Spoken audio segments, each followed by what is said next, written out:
Assalamualaikum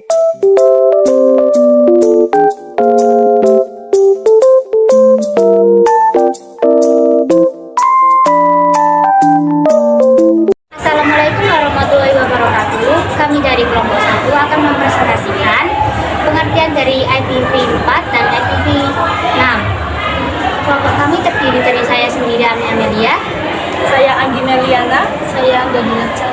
Saya Dika Maulana. 1. Pengertian IP address, alamat komputer. IP address atau Internet Protocol Address adalah label numerik atau angka yang ditetapkan untuk setiap perangkat yang terhubung ke jaringan komputer yang menggunakan protokol internet untuk komunikasi. Dan adanya UU IP address, maka dapat diketahui sumber ataupun tujuan dari pengirim paket. Versi IP address dibagi menjadi dua jenis, yaitu IPv4 dan IPv6. Pengertian IPv4. IPv4 adalah alamat IP yang paling umum digunakan dengan panjang 32 bit dan 4 bagian oktet yang dipisahkan oleh titik. Pembagian ruang alokasi alamat ke dalam 5 kelas. Bila direpresentasikan dengan notasi, pembagian kelas ini dapat dilihat dari byte atau oktet pertama seperti pada tabel berikut ini.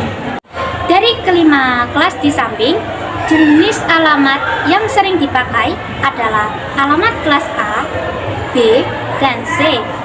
Sedangkan alamat kelas D biasanya digunakan untuk keperluan multicasting dan kelas E untuk keperluan eksperimental. Pada IPv4 dikenal juga istilah subnet mask, yaitu angka biner 32 byte yang digunakan untuk membedakan network ID dan host ID. 3. Pengertian IPv6. IPv6 adalah versi IP address yang lebih baru dari IPv4.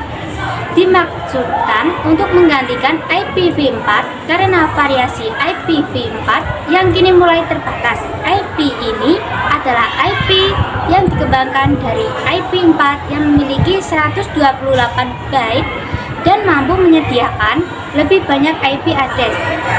Masih banyak kelebihan lain dari IPv6 ini bila dibandingkan dengan IPv4. Perbedaan IPv4 dan IPv6. Panjang IPv4 panjang angka 32 bit.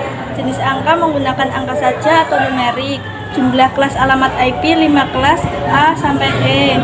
Contoh alamat 172.16.254.1 DNS record A. IPv6 panjang angka 128 bit. Jenis angka terdiri dari angka dan huruf. Jumlah kelas alamat IP tanpa batasan. Contoh alamat seperti di atas. DNS record A. Keunggulan IPv4, protokol ini bisa mengirimkan paket melalui jalur alternatif apabila koneksi sedang terhambat atau router mengalami masalah. Kekurangan IP versi 4 konfigurasi. IP versi 4 membutuhkan konfigurasi baik secara manual ataupun otomatis. Keamanan atau dukungan internet protokol security hanya bersifat opsional. Kelebihan IP versi 6: lebih cepat, lebih efektif, lebih aman, bandwidth lebih hemat, mendukung multicast sehingga membuat penggunaan bandwidth lebih hemat. Konfigurasi lebih mudah, lebih cocok untuk mobile. Kekurangan IP versi 6: kompatibilitas belum optimal dan tren peralihan yang lambat.